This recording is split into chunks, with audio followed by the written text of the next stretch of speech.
औषध नाही, इंजेक्शन नाही, आता ऑपरेशन शिवाय पाठ आणि मानेच्या दुखण्यापासून आराम मिळवा. NC वेलनेस सेंटर, नवल पेट्रोल पंपासमोर, रेल्वे लाईन, सोलापूर.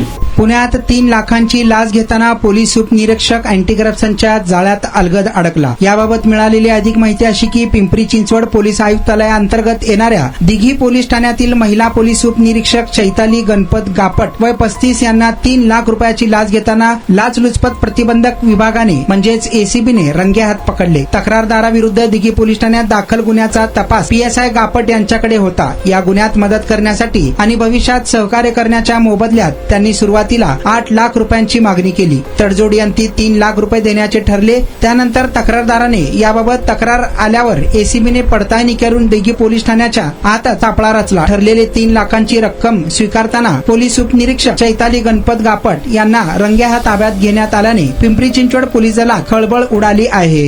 मला 1 मिनिटही बसता येत नव्हतं, परंतु NC वेलनेस मध्ये मला ट्रीटमेंट घेतल्यानंतर आता जवळजवळ 1 तास बसता यायला लागला आहे. 2 वर्षापासूनच मला नेक पेनचा त्रास होता. ट्रीटमेंट जी मला मिळाली ती बेस्ट ट्रीटमेंट होती, कारण ही नॉन सर्जिकल ट्रीटमेंट होती. त्या स्टाफ कडून, डॉक्टर कडून मला खूप चांगला ट्रीटमेंट मिळाल्या. माझं नाव उमेश साळुंके. ते जावई आहेत आणि सांगितलं बाबा त्यांना कुठे सांगितलं मित्राने NC म्हणून सायंटिफिक पद्धतीने होते असं सांगितलं. मला 4 दिवसातच थोडा फरक जाणवला.